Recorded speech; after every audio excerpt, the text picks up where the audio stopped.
Hello students, ছায়া smart ক্লাসে তোমাদের সকলকে স্বাগত। আমি নরেন স্যার, নরেন্দ্রনাথ কুণ্ডু। এখন আমরা আলোচনা করব দ্বাদশ শ্রেণী পদার্থবিদ্যা বিভাগের দ্বিতীয় চ্যাপ্টার তড়িৎ ক্ষেত্রকে নিয়ে। তো চ্যাপ্টার সম্পর্কে বিস্তারিত আমরা জানতেই পারবো ছায়া পদার্থবিদ্যা দ্বাদশ শ্রেণীর বই থেকে। তবে আমার আজকের এই ক্লাস থেকে তোমরা বিষয়বস্তু সম্পর্কে আরও ভালো করে কিন্তু বুঝতে পারবে। আজকের ক্লাসে মূলত আমরা যে বিষয়গুলো নিয়ে আলোচনা করব সেগুলো হলো তড়িৎ দ্বিমেরু। তড়িৎ দ্বিমেরু বলতে কি বুঝি বা এই সংক্রান্ত জিনিসপত্রগুলো। তড়িৎ দ্বিমেরুর অক্ষের উপস্থিত কোনো বিন্দুতে তড়িৎ ক্ষেত্র প্রাবল্য কি করে বার করতে হয় দেখব, তার রাশিমালা নির্ণয় করা দেখব। দ্বিমেরুর লম্ব সমদ্বিখণ্ডকের উপর অবস্থিত কোনো বিন্দুতে তড়িৎ ক্ষেত্র কিভাবে বার করতে হয় বা তার রাশিমালা নির্ণয় করা দেখব। সুষম তড়িৎ ক্ষেত্রে অবস্থিত একটি তড়িৎ দ্বিমেরুর উপর ক্রিয়াশীল টর্ক বা টর্কের রাশিমালা বা টর্কের অভিমুখ সম্পর্কে আমরা দেখব। এবং সুষম তড়িৎ ক্ষেত্রে তড়িৎ দ্বিমেরুতে কি পরিমাণ স্থিতিশক্তি সঞ্চিত হয় তার রাশিমালা আমরা কি দেখব। এবার আমরা চলে আসবো তড়িৎ দ্বিমেরুর ধারণা।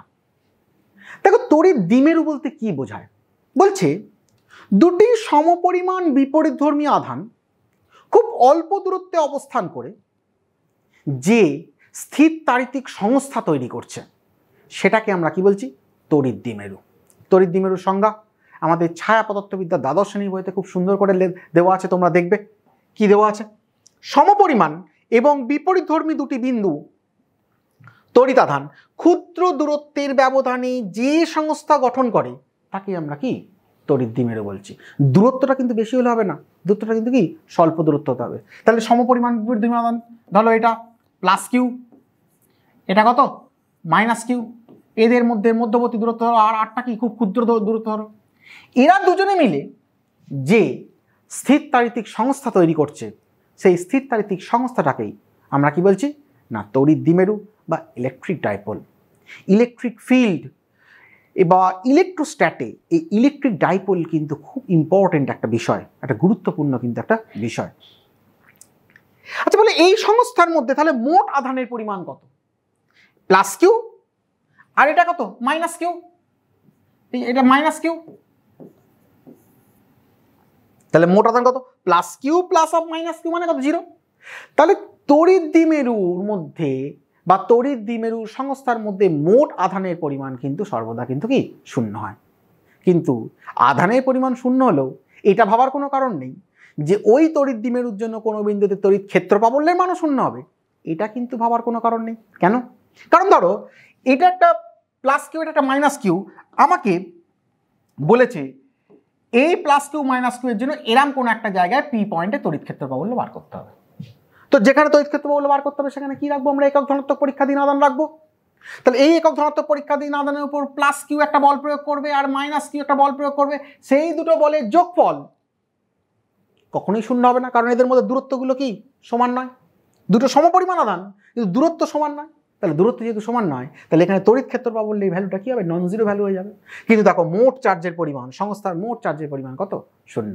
তাহলে সংস্থার মোট আধান শূন্য হয়ে গেলেও একটা তড়িৎ দ্বিমেরুর জন্য কোনো বিন্দুতে তড়িৎ ক্ষেত্র প্রাবল্যের মান কিন্তু কি নন জিরো হবে। সেটাই দেখো লেখা আছে, একটি তড়িৎ দ্বিমেরুর মোট আধান শূন্য যেহেতু plus Q minus Q equal to zero, কিন্তু তড়িৎ দ্বিমেরুর তড়িৎ ক্ষেত্র কিন্তু তড়িৎ দ্বিমেরুর জন্য তড়িৎ ক্ষেত্র কিন্তু কি শূন্য কিন্তু নয়। ওকে, এবার চলে আসবো আমরা কি না তড়িৎ দ্বিমেরু ভ্রামক, ইলেকট্রিক ডাইপোল মোমেন্ট। কি বলছে? তড়িৎ দ্বিমেরু যে কোনো একটি আধানের পরিমাণ এবং তাদের মধ্যবর্তী দূরত্বের গুণফল হলো দ্বিমেরু ভ্রামকের পরিমাণ। দেখো প্লাস কিউ, এটা কি মাইনাস কিউ, এটা খুব ক্ষুদ্র দূরত্বে আছে, দূরত্বকে ধরেছি কত? 12। তোমরা ধরতে পারো এই দূরত্বটার কেন স্যার 12 নিলে এল নিতে পারতেন, আর নিতে পারতেন। অ্যাকচুয়ালি 12 নেওয়ার কারণ হচ্ছে পরবর্তী ক্ষেত্রে ডাইপোল দিয়ে বিভিন্ন যখন আমরা ম্যাথমেটিক্যাল ক্যালকুলেশন করবো 12 নিয়ে ক্যালকুলেশন করতে আমাদের সুবিধা হয়। তবে এল বা আর বা এনিথিং এলস তোমরা ধরতেই পারো। তাহলে plus Q R minus Q খুব স্বল্প দূরত্ব 12 ব্যবধানে কিন্তু কি আছে। তাহলে যেহেতু 12 ব্যবধানে আছে সুতরাং এরা একটা কি ডাইপোল তৈরি করেছে, দ্বিমেরু সংস্থা তৈরি করেছে। এই দ্বিমেরু সংস্থার যে কোনো একটি আধান মানে কত? কিউ, এবং ওদের মধ্যবর্তী যে দূরত্ব 12, এটাকে আমরা কি বলছি? ডাইপোল মোমেন্ট বা কি দ্বিমেরু ভ্রামক। মনে রাখতে হবে দ্বিমেরু ভ্রামক কিন্তু একটা ভেক্টর রাশি। তাহলে এটা যদি ভেক্টর সাইন দিই এটাকে আমরা একটা ভেক্টর সাইন দেবো। তাহলে দ্বিমেরু ভ্রামকের অভিমুখ কোন দিকে হবে? না, দ্বিমেরু ভ্রামকের অভিমুখ কিন্তু সবসময় মাইনাস থেকে প্লাসের দিকে হবে। দেখো ওই জন্য অ্যারো সাইনটা মাইনাস থেকে প্লাসের দিকেই কিন্তু কি দেওয়া আছে। তাহলে এটাই হয়ে গেল কি দ্বিমেরু ভ্রামক। দ্বিমেরু ভ্রামক মানেই একটা ভেক্টর রাশি, দ্বিমেরু ভ্রামক মানেই তড়িৎ দ্বিমেরু যে কোনো একটি আধান এবং ওদের মধ্যবর্তী যে দূরত্ব তাদের কি গুণফল। তাহলে তড়িৎ দ্বিমেরু ভ্রামক আমরা কি জিনিস কি বুঝে ফেললাম। এখন আমরা আলোচনা করব দ্বিমেরুর অক্ষের উপরিস্থিত কোনো বিন্দুতে তড়িৎ ক্ষেত্র। দ্বিমেরু আমরা কি জিনিস জেনেছি যে দুটি সমমানের কিন্তু বিপরীতধর্মী আধান স্বল্প দূরত্বে অবস্থান করে যে স্থিরতারিতিক সংস্থা তৈরি করে তাকে আমরা কি বলেছি তড়িৎ দ্বিমেরু। আর এই তড়িৎ দ্বিমেরুর জন্য তার অক্ষের উপরিস্থিত কোনো বিন্দুতে তড়িৎ ক্ষেত্র প্রাবল্য আমরা বার করব। দেখো এখানে একটা তড়িৎ দ্বিমেরু দেখানো হয়েছে, এটা মাইনাস কিউ চার্জ, এটা প্লাস কিউ চার্জ, আর এদের মধ্যবর্তী দূরত্বটাকে আমরা কি ধরেছিলাম 12 ধরেছিলাম। 12টা খুব ক্ষুদ্র দূরত্ব 12। তো এর অক্ষের উপরিস্থিত কোনো বিন্দু পিতে আমরা তড়িৎ ক্ষেত্র প্রাবল্য কি করব বার করব। এখানে একটা জিনিস বলে নিই, আমরা তড়িৎ ক্ষেত্র প্রাবল্য বার করার সময়তে আমরা তড়িৎ দ্বিমেরু পড়ার সময়তে এই তড়িৎ দ্বিমেরুটার দ্বিমেরু ভ্রামক কত লিখেছিলাম P vector equal to 2ql তড়িৎ দ্বিমেরু ভ্রামক। আর এই দ্বিমেরু ভ্রামক আমরা কি বলেছিলাম যে মাইনাস কিউ আধান থেকে প্লাস কিউ আধানের দিকে কাজ করে, ডাইরেকশনটা মাইনাস থেকে প্লাস কিউ এর দিকে। এর যদি আমরা মড ভ্যালু নিই বা মান নিই তাহলে পি ইকুয়াল টু আমরা কত পাই 2ql। এটা হচ্ছে দ্বিমেরুটার দ্বিমেরু ভ্রামক। তো আমরা কি করব, এর অক্ষের উপরিস্থিত কোনো বিন্দু পি যেটা দ্বিমেরুটার ঠিক মিডল পয়েন্ট থেকে মধ্যবিন্দু থেকে কত দূরত্বে আছে ধরে নিয়েছি আর দূরত্বে আছে ধরে নিয়েছি। তা আমরা কি করব, এই টোটাল দ্বিমেরুটার জন্য এই পয়েন্ট ইলেকট্রিক ফিল্ড বার করার জন্য মাইনাস কিউ চার্জের জন্য পি পয়েন্ট ইলেকট্রিক ফিল্ড বার করব, প্লাস কিউ চার্জের জন্য পি পয়েন্ট ইলেকট্রিক ফিল্ড বার করব। এবার দুটো ইলেকট্রিক ফিল্ডকে আমরা যোগ করে দেবো, তাহলে এই ডাইপোলটার জন্য আমরা টোটাল ইলেকট্রিক ফিল্ড আমরা পেয়ে যাব। তাহলে আমরা বার করি, তাহলে মাইনাস কিউ চার্জের জন্য ইলেকট্রিক ফিল্ড আমরা দেখছি। মাইনাস কিউ চার্জটা কোথায় আছে, এ পয়েন্টে আছে। তাহলে মাইনাস কিউ চার্জের জন্য পি বিন্দুতে ইলেকট্রিক ফিল্ড আমরা কত লিখলাম ই এ লিখলাম, কারণ এ পয়েন্টে মাইনাস কিউ চার্জটা আছে বলে ই এ লিখলাম। ইকুয়াল টু কত 1/4πε0। আমরা ধরে নিচ্ছি এই পুরো সিস্টেমটা শূন্য মাধ্যমে আছে যার তড়িৎ ভেদ্যতা কত ε0। তাহলে 1/4πε0 মাইনাস কিউ ইন্টু 1 কত আর প্লাস এল তার কি হোল স্কয়ার। দেখো মাইনাস কিউ থেকে পি পয়েন্টের দূরত্ব কত, এইটুকুনটা তো আর এইটুকুনটা 12 যদি হয় তাহলে এইটুকুনটা কত এল, তাহলে আর প্লাস এল, তাহলে আর প্লাস এল তার কি হোল স্কয়ার। তাহলে ইএ ইকুয়াল টু 1/4πε0। যেখানে ইলেকট্রিক ফিল্ড বার করবো সেখানে বলেছিলাম একটা একক ধনাত্মক পরীক্ষাধীন আধান রাখবো, তো একক ধনাত্মক পরীক্ষাধীন আধান রেখেছি। মাইনাস কিউ ইন্টু 1 কত আর প্লাস এল তার কি হোল স্কয়ার। আচ্ছা বলে এই মাইনাস কিউ চার্জ এই প্লাস কিউ চার্জকে কি করবে, টানবে, অ্যাট্রাক্ট করবে। তো এখানে এই যে ইয়েটা আমরা বলেছি এই ইয়েটা অ্যাকচুয়ালি ছবিতে এখানে কি দিয়ে দেখেছি E2 দিয়ে আমরা দেখিয়েছি। তাহলে E2 ইকুয়াল টু কত 1/4πε0 minus Q by R plus L তার কি হোল স্কয়ার। তাহলে মাইনাস কিউ চার্জের জন্য ইলেকট্রিক ফিল্ড পেয়ে গেলাম, প্লাস কিউ চার্জের জন্য বার করব। প্লাস কিউ চার্জের জন্য যে ইলেকট্রিক ফিল্ড সেটাকে আমরা যেহেতু বি পয়েন্টে আছে কত বললাম ইবি বলছি, ইকুয়াল টু কত লিখবো 1/4πε0 কিউ ইন্টু, আচ্ছা বলো এই টোটালটা হচ্ছে আর, তার মধ্যে এইটুকুনটা এল, তাহলে এইটুকুন ডিস্টেন্স কত আর মাইনাস এল, তাহলে আর মাইনাস এল তার কি হোল স্কয়ার কি, তাই তো।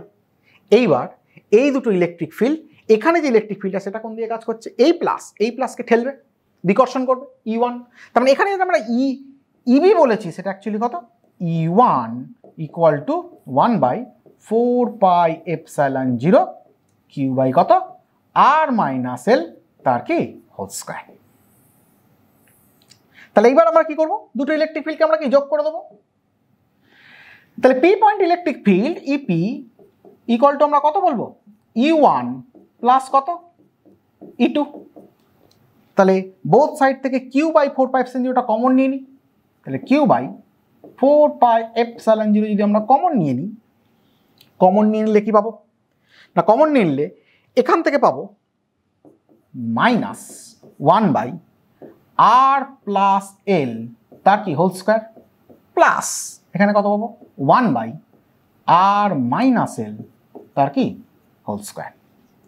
তাহলে ইপি ইকুয়াল টু কত লিখবো, কিউ বাই 4πε0 কি লিখছি আর মাইনাস এল তার হোল স্কোয়ার, সামনে একটা minus sign, plus R plus L তার কি whole square by R square minus L square তার কি whole square, A plus B তার whole square, A minus B তার হোল স্কোয়ার, তার মানে A square minus B square তার কি হোল স্কোয়ার। তাহলে দেখো এখানে যদি আমরা ইপি কে বার করি তাহলে কত হচ্ছে কিউ বাই 4πε0, এখান থেকে আমরা দেখি, আচ্ছা এটাকে করলে কি হচ্ছে মাইনাস আর স্কোয়ার মাইনাস 2rl প্লাস কত এল স্কোয়ার, প্লাস এটা কত হচ্ছে আর স্কোয়ার প্লাস 2rl প্লাস কত L square by R square minus L square তার কি হোল স্কোয়ার। কি বলতে পারি আমরা, তাহলে এখানে মাইনাস আর স্কোয়ার, এখানে মাইনাস স্কোয়ার, প্লাস আর স্কোয়ার কেটে যাবে, এখানে মাইনাস এল স্কোয়ার, এখানে প্লাস এল স্কোয়ার কেটে যাবে, তার মানে এখানে কত হচ্ছে মাইনাসে মাইনাসে প্লাস মানে হচ্ছে প্লাস 2rl, আর এখানে প্লাস 12 মানে কত 4rl হয়ে যাবে। তার মানে ইপি ইকুয়াল টু কত হয়ে যাচ্ছে, দেখো ইপি ইকুয়াল টু যাচ্ছে কিউ বাই 4πε0 কত 4rl বাই কত আর স্কোয়ার মাইনাস এল স্কোয়ার তার কি হোল স্কোয়ার। আচ্ছা এটাকে যদি একটু সাজিয়ে গুছিয়ে লিখি আমরা তাহলে কেমন পাবো, ইপি ইকুয়াল টু 1/4πε0, এখানে 4rl এটাকে আমরা লিখছি 2ql ইন্টু, এখানে 2 ছিল এখানে 2 আছে, তাহলে 2ql 2q এই q আর l এখানে কত আছে আর আছে ইন্টু কত 2r, তাহলে 2 দুগুণে 4, এই আর রইল, এই এল রইল, এই কিউ রইল, by R square minus L square তার কি হোল স্কোয়ার। দেখো 2ql মানে আবার কত বলতে পারি, পি বলতে পারি, তাহলে ইকুয়াল টু 1/4πε0 কত হবে 2pr বাই কত আর স্কোয়ার মাইনাস এল স্কোয়ার তার কি হোল স্কোয়ার। তাহলে এটি হয়ে গেল কোনো দ্বিমেরুর অক্ষের উপরিস্থিত কোনো বিন্দুতে তড়িৎ ক্ষেত্র প্রাবল্যের কি রাশিমালা। যদি পি পয়েন্টটা অনেক দূরে হয়, অর্থাৎ যদি R very very greater than L হয়ে যায়, তাহলে আর যদি very very greater than L হয়ে যায় তাহলে আর স্কোয়ারের তুলনায় আমরা এল স্কোয়ারকে কী করতে পারি, নেগলেক্ট করতে পারি। তা নেগলেক্ট করলে জিনিসটা কেমন হবে, এখানে লিখছি আমি ইপি ইকুয়াল টু কত হচ্ছে 1/4πε0 2pr বাই এল স্কোয়ারটাকে 0 ধরে নিচ্ছি, তার মানে r⁴ একটা একটা কাটলে ইকুয়াল টু কত হয়ে যাচ্ছে 1/4πε0 2p বাই কত আর কিউব, এটাই হয়ে যাচ্ছে কত ইপির ভ্যালু। তার মানে কি একটা তড়িৎ দ্বিমেরুর অক্ষের উপরিস্থিত কোনো বিন্দুতে তড়িৎ ক্ষেত্র প্রাবল্যের রাশিমালা আমরা পেয়ে গেলাম।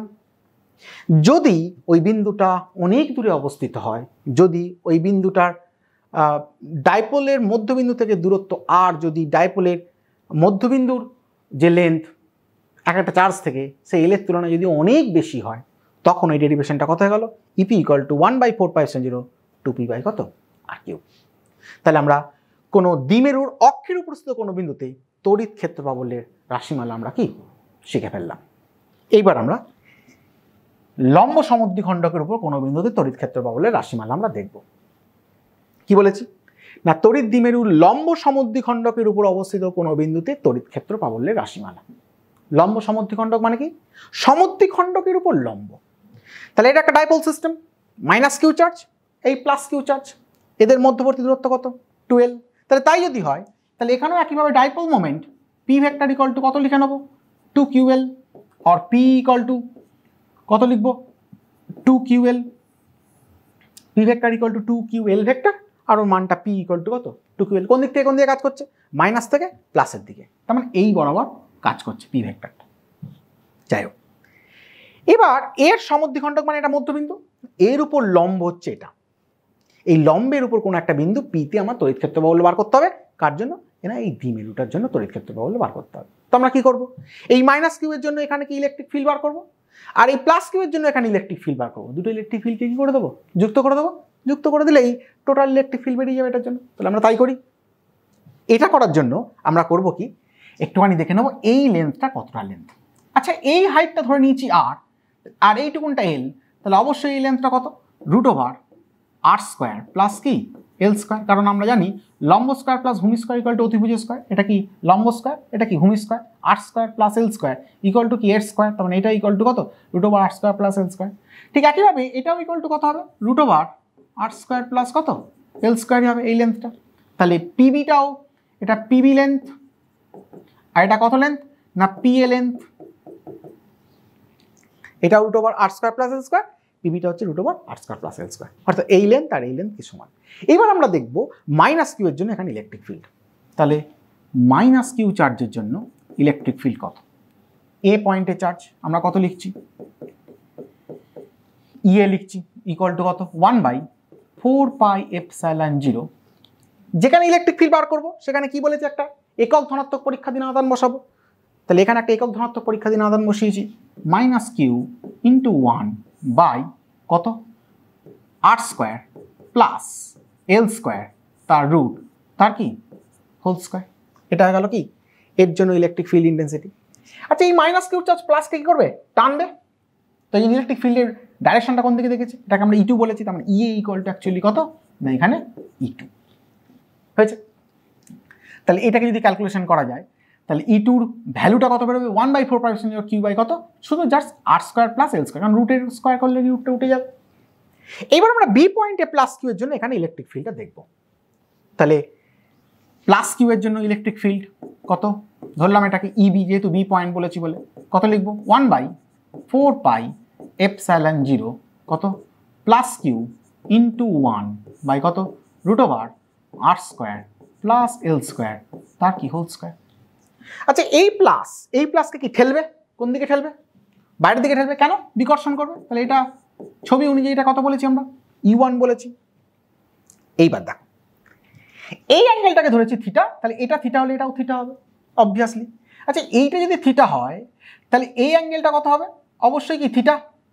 এই যে এই অ্যাঙ্গেলটা কত হবে, এটা একটা হরাইজন্টাল টেনেছি, এই অ্যাঙ্গেলটা কত থিটা, এটা থিটা হলে এটাও কত থিটা। আবার এটা যদি থিটা হয় তাহলে এই অ্যাঙ্গেলটাও কত থিটা, কারণ এই দুটো কি কোণ, অনুরূপ কোণ। আর এই কোণটা কি কোণ, একান্তর কোণ। একান্তর কোণগুলো পরস্পর সমান আর অনুরূপ কোণগুলো পরস্পর সমান, তার মানে এটাও থিটা এটাও থিটা। তাহলে এবার দেখো এটা যদি U1 ভেক্টর হয় তাহলে U1 এর এদিক বরাবর কম্পোনেন্ট কত হবে U1 cos থিটা, U1 এর এদিক বরাবর কম্পোনেন্ট কত হবে U1 sin থিটা। বলেছি যার সঙ্গে অ্যাঙ্গেল করে সেটা cos কম্পোনেন্ট হয়। তাহলে U1 এর সঙ্গে অ্যাঙ্গেল করছে তাই এদিক বরাবর U1 cos থিটা, আর এদিক বরাবর কত U1 sin থিটা। একইভাবে E2 ভেক্টরেরও এদিক বরাবর কম্পোনেন্ট কত হবে E2 cos থিটা, আর এদিক বরাবর কম্পোনেন্ট কত হবে E2 sin থিটা। কারণ E2 ভেক্টর এই লাইনের সঙ্গে অ্যাঙ্গেল হচ্ছে থিটা, তাই E2 এর এদিক বরাবর কম্পোনেন্ট হচ্ছে E2 cos থিটা, এদিক বরাবর কম্পোনেন্ট হচ্ছে কত E2 sin থিটা। তাহলে একটা জিনিস ছবি থেকে পরিষ্কার যে E1 sin থিটা আর E2 sin থিটা পরস্পরের বিপরীত অভিমুখে আছে। এখন যদি E1 sin থিটা আর E2 sin থিটার মানটাও সমান হয়ে যায় তাহলে এরা পরস্পর থাকবে, ক্যান্সেল আউট হয়ে যাবে। আমরা দেখব মানটা সমান কিনা। E1 এর মান কত 1/4πε0 কিউ বাই কত √r² প্লাস এল স্কোয়ার। এই মাইনাস সাইনটা তো এসেছে ডাইরেকশনের জন্য, তো ভ্যালুটা হচ্ছে কত 1/4πε0 কিউ বাই কত r² প্লাস এল স্কোয়ার।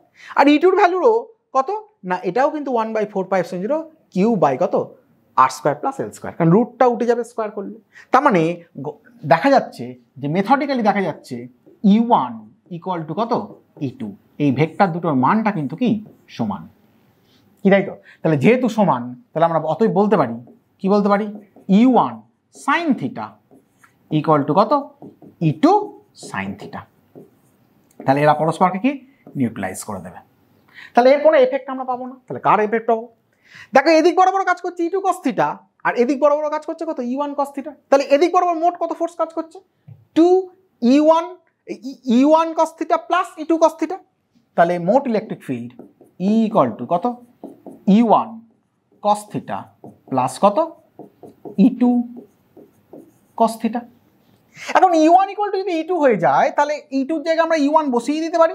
তাহলে E equal to 2E1 cos θ। দেখো E2 এর জায়গায় E1 বসিয়ে দিলে E1 cos θ মানে কত 2E1 cos θ হয়ে যাবে। তাহলে ইকুয়াল টু 2 E এর মানটা বসাচ্ছি, E1 এর মান বসাচ্ছি কত 1/4πε0 ইন্টু কত Q/r² প্লাস L²। কারণ স্কোয়ারটা দিলাম না, কারণ রুটটা দিইনি বলে, রুটটা স্কোয়ারটাকে খেয়ে নিয়েছে। এটা কাছে কি E2 ভ্যালু। মাইনাস দিলাম না, কারণ ডাইরেকশন নিচ্ছি না, শুধু মানটা নিচ্ছি। এই E2 ভ্যালু বসিয়েছি। cos θ মানে কি ভূমি বাই অতিভুজ। এখন ট্রায়াঙ্গেলের ভূমি কোনটা? এইটা ধরো ট্রায়াঙ্গেল, এর ভূমি কোনটা আর অতিভুজ কোনটা আমরা একটু দেখব। এই অ্যাঙ্গেলটা যদি থিটা হয়, এটা কি ভূমি, এটা কি লম্ব, এটা কি অতিভুজ। তার মানে ভূমি বাই অতিভুজ মানে কি লিখবো আমরা L বাই অতিভুজ কত √r² প্লাস কত L²। এই যে এটা কি লম্ব, এটা কি ভূমি, এই যে ভূমি, আর এটা কি অতিভুজ মানে √r² প্লাস L²। তার মানে আমরা কি পেলাম E ইকুয়াল টু পেয়ে গেলাম 1/4πε0 2QL বাই এই r² plus L² into r² plus L² তার রুট মানে কত টু দি পাওয়ার হাফ। তাহলে হাফ আর 1 যোগ হয়ে কি কত হয়ে যাবে r² plus L² whole to the power কত 3/2। বুঝতেই পারছো এই r² প্লাস L² এর পাওয়ারে 1 আছে, আর r² প্লাস L² এর পাওয়ারে টু দি পাওয়ার কি হাফ আছে, হাফ আর 1 যোগ হয়ে কি কত হয়ে যাবে 3/2। 2QL মানে আমরা কত রেখেছি P বলেছি। তাহলে E ইকুয়াল টু কত হয়ে যাবে 1/4πε0 P বাই কত r² plus L² whole to the power কত 3/2 বেরিয়ে গেল। এটি হয়ে গেল কোনো দ্বিমেরুর লম্ব সমদ্বিখণ্ডকের উপর অবস্থিত কোনো বিন্দুতে তড়িৎ ক্ষেত্র প্রাবল্য। এখন এক্ষেত্রেও যদি এই পয়েন্ট এখানে না হয়ে বহু দূরে হয়, আর যদি ভেরি ভেরি গ্রেটার দ্যান এল হয়, ইফ কি হচ্ছে না আর যদি ভেরি ভেরি গ্রেটার দ্যান যদি এল হয়, তাহলে এই এল এর তুলনায় এই আর এর তুলনায় এলকে আমরা কি নেগলেক্ট করতে পারি। তাহলে এল এর ভ্যালু যদি 0 বসিয়ে দিই r² টু দি পাওয়ার 3/2 হয়ে যাবে। তাহলে 2 2 কেটে গেলে কত হয়ে যাবে r³ হয়ে যাবে। তার মানে কত হয়ে যাবে E ইকুয়াল টু 1/4πε0 কত হয়ে গেল P বাই কত r³। তাহলে এটি হয়ে যাবে ওই দ্বিমেরুটার লম্ব সমদ্বিখণ্ডকের উপর অবস্থিত কোনো বিন্দুতে কি তড়িৎ ক্ষেত্র প্রাবল্যের মান। এখন এই তড়িৎ ক্ষেত্র প্রাবল্যের দিক কোন দিকে হবে? পরিষ্কার বুঝতে পারছো, তড়িৎ ক্ষেত্র প্রাবল্যের দিকটা এদিকে হবে। এই দিকটা কার বিপরীত না দ্বিমেরু ভ্রামক যে দিয়ে কাজ করছে তার কি বিপরীত দিকে হবে। তাহলে সবসময় মনে রাখতে হবে যে কোনো তড়িৎ দ্বিমেরুর লম্ব সমদ্বিখণ্ডকের উপর অবস্থিত কোনো বিন্দুতে তড়িৎ ক্ষেত্র প্রাবল্যের অভিমুখ ওই তড়িৎ দ্বিমেরুটার দ্বিমেরু ভ্রামকের অভিমুখ যেদিকে আছে তার বিপরীত দিকে হবে। কারণ দ্বিমেরু ভ্রামকের অভিমুখ সবসময় মাইনাস থেকে প্লাসের দিকে কাজ করে, তাহলে অভিমুখের দিকে। আর ইলেকট্রিক ফিল্ড ইন্টেন্সিটি যেটা বেরোলো সেটা কোন দিকে এদিকে, তাহলে পরস্পরে কি বিপরীত হবে। তাহলে এটা কত হয়ে গেল যদি আটটা বহু দূরে অবস্থিত হয় তার জন্য, আর এটা কত হয়ে গেল যদি আটটা বহু দূরে না হয়ে কাছাকাছি অবস্থান করে তার জন্য। তোমরা একটু ভেবে দেখো, অক্ষের উপস্থিত কোনো বিন্দু তড়িৎ ক্ষেত্র প্রাবল্য আর লম্ব সমদ্বিখণ্ডকের উপর অবস্থিত কোনো বিন্দু তড়িৎ ক্ষেত্র প্রাবল্যের রাশিমালা দুটো ক্ষেত্রেই যদি আরকে আমরা বহু দূরে ধরি, তাহলে ইকুয়েশন দুটোর মধ্যে মিল হচ্ছে একটা জায়গাতেই। E ইকুয়াল টু এখানে বেরিয়েছিল 1/4πε0 P/r³, আর ওটাতে বেরিয়েছিল কত 1/4πε0 2P/r³। অর্থাৎ এখানে যা তড়িৎ ক্ষেত্র প্রাবল্য তার ঠিক দ্বিগুণ হচ্ছে কি অ্যাক্সিয়াল পয়েন্টে তড়িৎ ক্ষেত্র প্রাবল্য। অর্থাৎ এখানেও দ্বিমেরুর মধ্যবিন্দু থেকে লম্ব সমদ্বিখণ্ডকের উপর আর দূরত্বে তড়িৎ ক্ষেত্র প্রাবল্য যা অক্ষের উপস্থিত কোনো বিন্দুতে ঠিক দ্বিমেরুর মধ্যবিন্দুতে অক্ষের উপস্থিত কোনো বিন্দু যেটা আর দূরে অবস্থিত সেখানে তড়িৎ ক্ষেত্র প্রাবল্য ঠিক এখানকার তড়িৎ ক্ষেত্র প্রাবল্যের কি না দ্বিগুণ। কারণ ওখানে কত বেরিয়েছিল 1/4πε0 2P বাই কত r³। তাহলে আমরা কোনো দ্বিমেরুর অক্ষের উপস্থিত কোনো বিন্দুতে তড়িৎ ক্ষেত্র প্রাবল্যের রাশিমালা এবং কোনো তড়িৎ দ্বিমেরুর লম্ব সমদ্বিখণ্ডকের উপর অবস্থিত কোনো বিন্দুতে তড়িৎ ক্ষেত্র প্রাবল্যের রাশিমালা আমরা কি দেখে নিলাম। তাহলে পদার্থবিদ্যা বিভাগের অন্যান্য টপিকের বিভিন্ন ভিডিওগুলো পাওয়ার জন্য তোমরা ছায়া প্রকাশনের ইউটিউব চ্যানেলটা কিন্তু সাবস্ক্রাইব করতে কেউ ভুলবে না। আর আমার ভিডিওটা যদি ভালো লেগে থাকে তাহলে অবশ্যই লাইক এবং শেয়ার করবে, এবং নতুন নতুন ভিডিওর পাওয়ার ক্ষেত্রে সবার আগে নোটিফিকেশান পাওয়ার জন্য তোমরা কিন্তু বেল আইকনটা কিন্তু অবশ্যই ক্লিক করে রাখবে।